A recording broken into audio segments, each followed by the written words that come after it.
Hello everyone.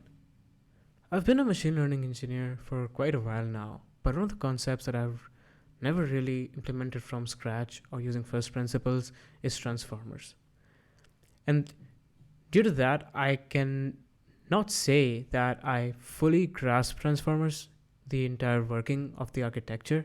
And I've also always felt like transformers, it can be a hot take, but I've always felt that transformers is not a mathematical breakthrough, but it's an architectural one. And I think a lot of people these days now agree.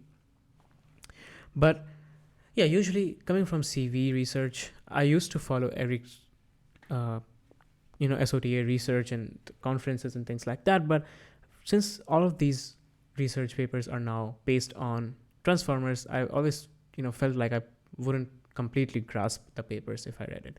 But this article, this blog by Brandon Rohrer, all credits to him. He has a great website, by the way. Let's talk about it later on. But this article does a real good job of explaining transformers from first principles, right? He talks about everything that you need to know, not just about transformers, but before and after transformers, what went into transformers, and why these things are done the way they're done. And it's really, really impressive.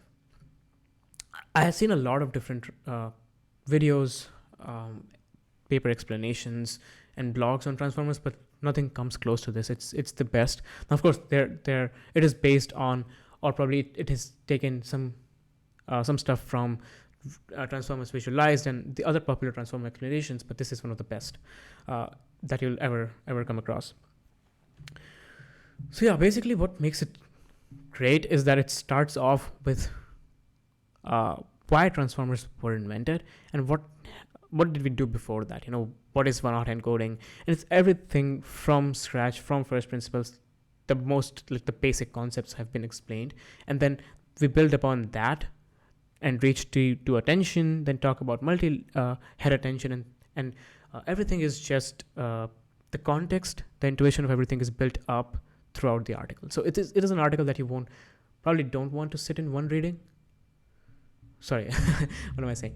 You don't want to read it in one sitting, but you can probably take 3 or 4 days, even a week, to digest it completely. I have read it through once, but I'm pretty sure that I'll need to take a quick glance again to sort of clear the blocks that I have.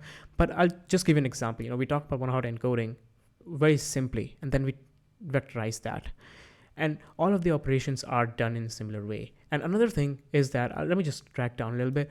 So we talk about all of these Boltzmann machines and things like that, and how vectorization is important, and some things are done just for vectorization, and it's the whole theme with machine learning and deep learning.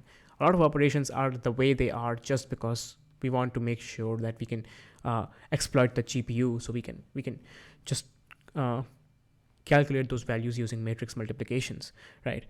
And so we look at this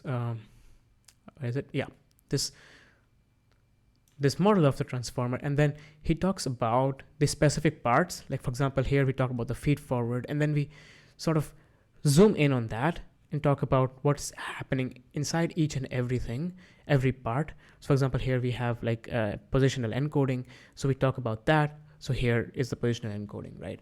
So that is what really is impressive about this this blog about transformers, because we talk about everything from like a bird's eye view of things, and then we also look at every part in detail and then connect everything together. So yeah, it's great. I feel like after reading this, I can sort of get back to reading more transformer based applications, more research papers such as Swin transformers, very popular, vision transformers, and the class of vision transformers and things like that. So yeah, it's a good read, definitely recommended. And great shout out to this person who did it. And here's his website, e2ml.school, and he has a lot of blog and a lot of blogs about different topics: data science, machine learning, deep learning, and of course this is one gem of an article. Awesome, just wanted to share this. See you in the next one.